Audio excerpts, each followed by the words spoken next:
குழந்தை சின்ன வயசுல விரல் சப்புறதை பார்த்து நீங்க ரசிச்சிருக்கீங்களா? சின்ன வயசுல இது காமன் தான். ஆனா ஒரு குறிப்பிட்ட ஏஜுக்கு மேலயும் அவங்க வந்துட்டு விரல் சப்பிட்டே இருக்காங்க. லைக் 4 years எபோவும் அவங்க விரல் சப்பிட்டே இருக்காங்க அப்படின்னா ஃபியூச்சர்ல வரக்கூடிய பெர்மனன்ட் டீத்தையும் அதை அஃபெக்ட் பண்ணும். அது மட்டும் இல்லாம அவங்க சிரிப்பிலேயே ஒரு மாற்றத்தை கொண்டு வரும். அதை பத்தி உங்களுக்கு தெரியுங்களா? வாங்க இந்த வீடியோல அதை பத்தி தெரிஞ்சுக்கலாம்.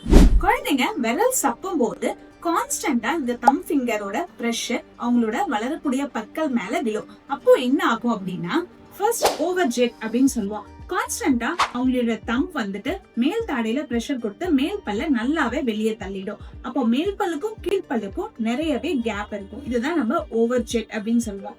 நார்மலா இருக்கிறத விட இவங்களுக்கு ரொம்பவே அதிகமா இருக்கும். Second, anterior open byte.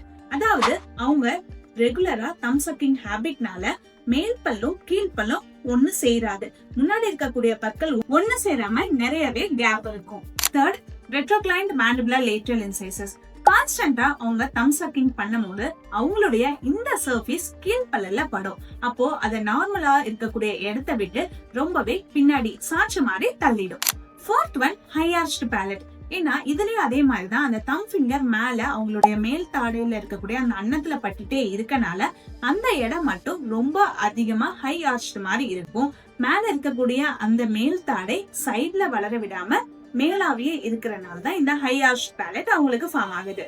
Fifth one, posterior cross byte. இதுவும் அதே மாதிரிதான். அவங்க கான்ஸ்டன்டா தம் ஃபிங்கரை மேல ஆர்ச்ல வச்சுட்டே இருக்கனால மேல் தாடையோட வளர்ச்சி சைட் வைஸ்ல இருக்காது. அப்ப கீழ்த்தாடையில இருக்கக்கூடிய பற்கள் வெளியே போய் இருக்கனால மேல் தாடையில இருக்கக்கூடிய பற்களை விட கீழ்த்தாடையில இருக்கக்கூடிய பற்கள் தள்ளி வெளியே ரொம்பவே இருக்கும். நெக்ஸ்ட், அவங்களுடைய ஸ்பீச் ரொம்பவே மாறுபடும். ஏன்னா டங் பொசிஷன் சரியா இல்லாதனால அவங்க பேசும்போது அந்த ஸ்பீச்ல கரெக்டா அவங்களோட ஒரு சில வேர்ட்ஸ் வந்து ப்ரொனன்சியேஷன் பண்ண முடியாது. சோ இந்த மாதிரி எல்லா டிஃபெக்ட்ஸும் இருந்தாலும் இதுக்கான மெயின் ரீசன் அவங்க தம் சக்கிங் ஹேபிட் தான். அதனாலதான் இந்த மாதிரியான மால் அக்ளூஷன் எல்லாமே வருது. இதை பத்தி நீங்க டீடைலா தெரிஞ்சுக்கணும்னா நம்ம சேனல்ல ஃபாலோ பண்ணுங்க. பிளஸ் உங்க குழந்தைங்களுக்கு என்ன மாதிரி ஹேபிட் இருக்கு, இல்ல பற்கள் எப்படி இருக்கு, அதை பத்தின டவுட்ஸ் இருந்தாலும் DM பண்ணுங்க.